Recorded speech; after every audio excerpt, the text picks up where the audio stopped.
प्यारे बच्चों, आप सभी का एक बार पुनः मैं राकेश कोष्टी बायोलॉजी विंग्स चैनल में हार्दिक स्वागत करता हूं। आशा करता हूं आप सभी स्वस्थ, तंदुरुस्त, निरोग होंगे और रहना भी चाहिए। आज हम पढ़ने जा रहे हैं रिप्रोडक्टिव हेल्थ चैप्टर के अंतर्गत विभिन्न टॉपिक्स के। जो टॉपिक्स पर हम चर्चा करेंगे आज: birth control, methods of birth control, abortion यानी गर्भपात, और मेडिकल टर्मिनेशन ऑफ प्रेगनेंसी यानी गर्भावस्था का चिकित्सकीय समापन किस तरह किया जाता और इसकी आवश्यकता क्यों होती। तो हम समझेंगे बर्थ कंट्रोल क्या है, यानी जन्म नियंत्रण। तो इनफर्टिलिटी को नियंत्रित कर गर्भधारण को रोकना ही बर्थ कंट्रोल कहलाता है। इनफर्टिलिटी यानी अनुर्वरता के बारे में हम पिछले वीडियोज में पढ़ चुके हैं। जन्म नियंत्रण यानी बर्थ कंट्रोल की विभिन्न विधियों को हम अपनाकर संतानों की संख्या को सीमित रख सकते हैं। केवल पूर्ण संयम अर्थात सेक्सुअल इंटरकोर्स ही गर्भावस्था को रोकने की एक संतोषजनक एवं पूर्ण विश्वसनीय विधि है। यह है बर्थ कंट्रोल। अब बर्थ कंट्रोल की विभिन्न विधियां क्या हैं? तो सबसे पहली विधि आती है नेचुरल मेथड यानी प्राकृतिक विधि। दूसरी आती है साइंटिफिक यानी वैज्ञानिक, अथवा आर्टिफिशियली मेथड यानी कृत्रिम विधि। तो सबसे पहले नेचुरल मेथड। दिस मेथड्स यानी इस विधि में स्पर्म एंड ओवम, स्पर्म जो हैं वो मेल गैमीट्स कहलाते यानी नर युग्मक कहलाते, जिनका निर्माण मेल रिप्रोडक्टिव ऑर्गन टेस्टिस के अंदर स्पर्मेटोजेनेसिस क्रिया के दौरान होता है। इसी तरह से जो ओवम है ये फीमेल गैमीट्स कहलाते हैं और इनका निर्माण फीमेल रिप्रोडक्टिव ऑर्गन ओवरी के अंदर स्पर्मेटोजेनेसिस क्रिया के दौरान होता है।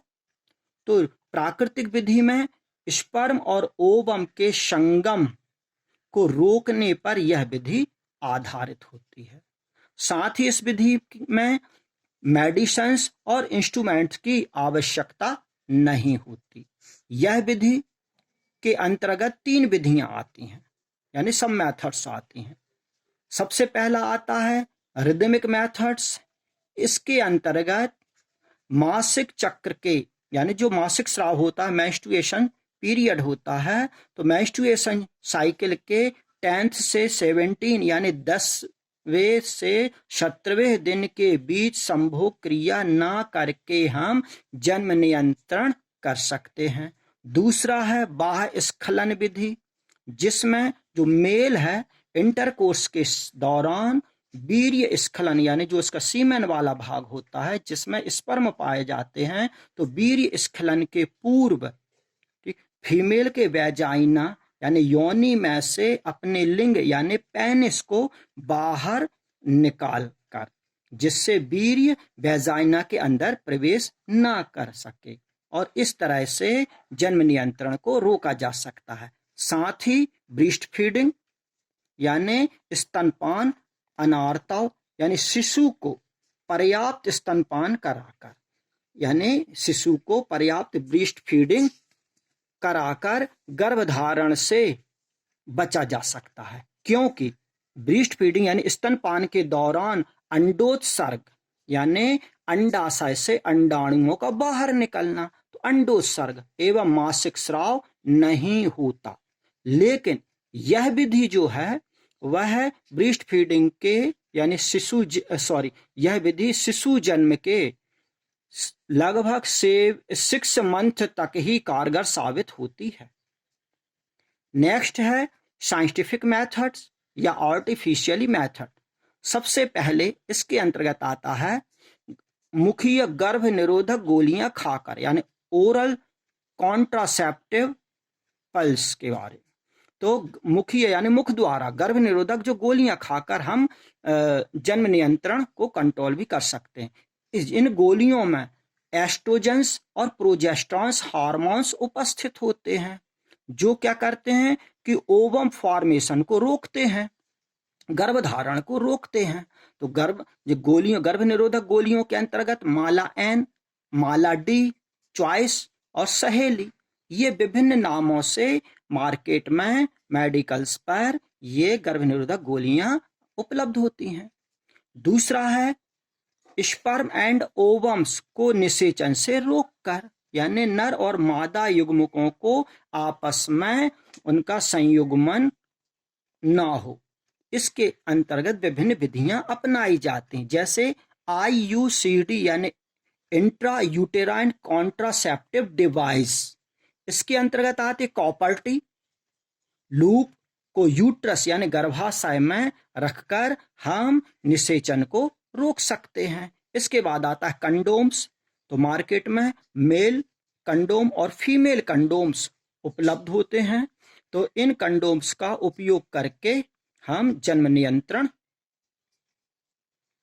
कर सकते हैं। इसके बाद है स्पर्मिसाइड्स यानी स्पर्म नाशक क्रीम का उपयोग करके इंटरकोर्स करने के पहले फीमेल की वेजाइना के अंदर इस स्पर्म नाशक क्रीम का लेपन किया जा सकता है। इसके बाद है डायफ्राम यानी वेजाइना यानी योनि के अंदर इसे फिट किया जाता है और निषेचन को रोका जा सकता है। इसके बाद आता है वैसेक्टोमी। वैसेक्टोमी को हिंदी में कहा जाता है पुरुष नसबंदी या पुरुष नलबंदी। इसमें वास डिफरेंस जो शुक्र नलिका रहती है उसको बीच में कट कर दिया जाता है और उनके दोनों पॉइंट को, छोरों को टाइटली बांध दिया जाता है, जिससे स्पर्म बाहर की ओर ना निकल सके। इसके बाद आता है ट्यूबेक्टोमी, जिसे हम साधारणतः महिला नलबंदी या महिला नसबंदी के नाम से जानते हैं। इसमें फीमेल का जो ओविडक्ट वाला भाग है उसे कट किया जाता है और उसके पॉइंट्स को, सिरों को बाद में टाइटली बांध दिया जाता है। ये कॉन्ट्रासेप्टिव डिवाइस के कुछ डायग्राम्स हैं। ये है इंस्ट्रूमेंट इंट्रायूटेराइन डिवाइस, जिसे कॉपर टी या टी के आकार का ये कॉपर का बना हुआ एक इंस्ट्रूमेंट रहता है जिसे यूट्रस में फिट किया जाता है। ये मेल कंडोम्स है। ये प्लास्टिक का बना हुआ एक छल्लेनुमा संरचना रहती है। ये है फेमिडोम अर्थात फीमेल कंडोम है। ये डायफ्राम है और ये सर्वाइकल कैप है। ये है कॉन्ट्रासेप्टिव डिवाइस यानी गर्भ निरोधक विभिन्न इंस्ट्रूमेंट्स।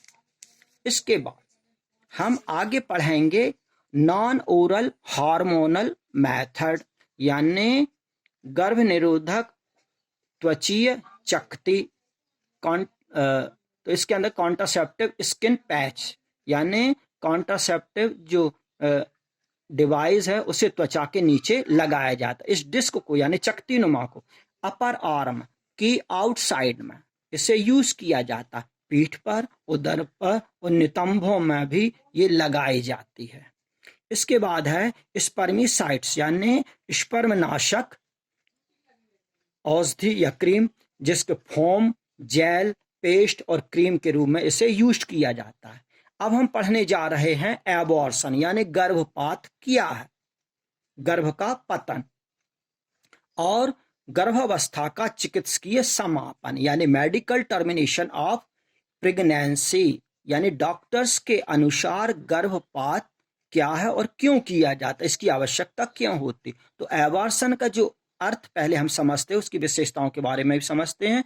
तो गर्भपात यानी गर्भधारण के उत्पादों का समय पूर्व निष्कासन, यानी जब गर्भधारण होगा तो उसका एंड प्रोडक्ट क्या बनेगा, शिशु बनेगा, तो समय पूर्व उसका निष्कासन होना। एबॉर्शन यानी गर्भपात प्रेगनेंसी के लगभग 20 सप्ताह के पहले तक ही किया जा सकता है। गर्भपात नेचुरली यानी प्राकृतिक भी हो सकता है, जिसे हम स्पॉन्टेनियस एबॉर्शन भी कहते हैं यानी स्वतः गर्भपात कहते हैं। इसके बाद मिसकरेज यानी गर्भ की विफलता, इसे इंड्यूस्ड एबॉर्शन यानी प्रेरित गर्भपात भी कहा जा सकता है। लीगली जो एबॉर्शन रहता है, लीगली एबॉर्शन कर हम पॉपुलेशन यानी जनसंख्या को कंट्रोल कर सकते हैं। गवर्नमेंट हॉस्पिटल में एबॉर्शन की फ्री व्यवस्था भी होती है। मैनी टाइम्स एबॉर्शन यानी बार बार एबॉर्शन करवाना स्वास्थ्य के लिए नुकसानदायक होता है, जिससे महिलाओं का स्वास्थ्य बिगड़ सकता है, उनके स्वास्थ्य पर असर भी पड़ सकता है। इसके बाद MTP यानी मेडिकल टर्मिनेशन ऑफ प्रेगनेंसी को कानूनी मान्यता भी प्राप्त है। अब मेडिकल टर्मिनेशन ऑफ प्रेगनेंसी या जिसे इंड्यूस्ड एबॉर्शन भी कहा जाता है, इसकी आवश्यकता कब होती? तो गर्भ निरोधकों की असफलता होने पर, जो गर्भ निरोधक के रूप में हम जो गर्भ निरोधक गोलियों का सेवन करते, कॉपर्टी या लूप लगाई जाती है या स्पर्मिसाइड्स का उपयोग किया जाता है, यदि उन सभी जो कॉन्ट्रासेप्टिव डिवाइसेस रहती हैं, यदि उनकी असफलता हो जाए तो गर्भधारण हो सकता है। माता के शारीरिक और मानसिक स्वास्थ्य पर भी संकट होने पर मेडिकल टर्मिनेशन ऑफ प्रेगनेंसी की जाती, यानी डॉक्टर के अनुसार चिकित्सकीय उसका समापन किया जा सकता है। इसके बाद बलात्कार द्वारा गर्भधारण होने पर भी, इसके बाद गर्भस्थ शिशु के स्वास्थ्य पर भी संकट यदि पड़ने पर MTP करवाए जाते हैं। विकसित हो रहे गर्भस्थ शिशु में यदि शारीरिक मानसिक विकलांगता, उपापचय संबंधी एबनॉर्मेलिटीज यानी असामान्यताएं होने पर डॉक्टर्स एबॉर्शन की सलाह देते हैं, क्योंकि माँ के गर्भ में जो शिशु पल रहा है, भविष्य में उसमें कोई शारीरिक या मानसिक विकलांगता ना हो, क्रोमोसोमल एबनॉर्मेलिटीज ना हो। यदि वो होती हैं तो फिर डॉक्टर्स एबॉर्शन की सलाह देते हैं। कई बार मृत गर्भ उत्पन्न होता है, यानी क्या होता है कि या तो वो गर्भस्थ शिशु माँ के गर्भ में ही उसकी डेथ हो जाती है, तो मृत गर्भ के जन्म को हम स्टिल बर्थ कहते हैं, या यदि मरा हुआ जो बच्चा उत्पन्न होता है तो उसे स्टिल बर्थ कहा जाता है। अब इंड्यूस्ड एबॉर्शन, तो जो इंड्यूस्ड एबॉर्शन है यानी MTP है, वह क्या, तो वह हार्मोन्स यानी मिफीप्रिस्टोन हार्मोन्स द्वारा एबॉर्शन को प्रेरित किया जा सकता है। यानी एक हार्मोन्स है मिफीप्रिस्टोन, ये बॉडी में इंजेक्ट किया जाता है और उसके द्वारा हम गर्भपात करा सकते हैं। यानी ये हार्मोन्स एबॉर्शन के लिए स्टिमुलेशन का कार्य करता है और ओनली 9 वीक्स तक इसका यूज किया जाता है, यानी सिर्फ 9वें सप्ताह तक ही इस हार्मोन्स का एबॉर्शन के लिए उपयोग किया जा सकता है। इसके बाद है वैक्यूम एस्पायरेशंस यानी निर्वात चूषण द्वारा, तो इस विधि का उपयोग 16वें सप्ताह तक ही किया जा सकता है। फिर है लास्ट सर्जिकल मेथड, तो इसमें 16 से 20वें सप्ताह तक ही सर्जिकल मेथड यूज्ड की जाती है। इतना सब इसके अंतर्गत मैंने एक चार्ट तैयार किया है। इस चार्ट में दिया है मेथड्स ऑफ बर्थ कंट्रोल। ये इस चार्ट के माध्यम से भी हम आसानी से समझ सकते हैं। तो मेथड्स ऑफ बर्थ कंट्रोल ये है नेचुरल मेथड और यह है आर्टिफिशियली मेथड। तो नेचुरल मेथड में पीरियोडिक एब्स्टिनेंस यानी आवधिक संयम, इसके अंतर्गत रिदमिक मेथड यानी लय विधि आती है, वाह्य स्खलन विधि आती है और स्तनपान अनार्ता ये भी आते, जो हम इन सब के बारे हम पहले समझ चुके हैं।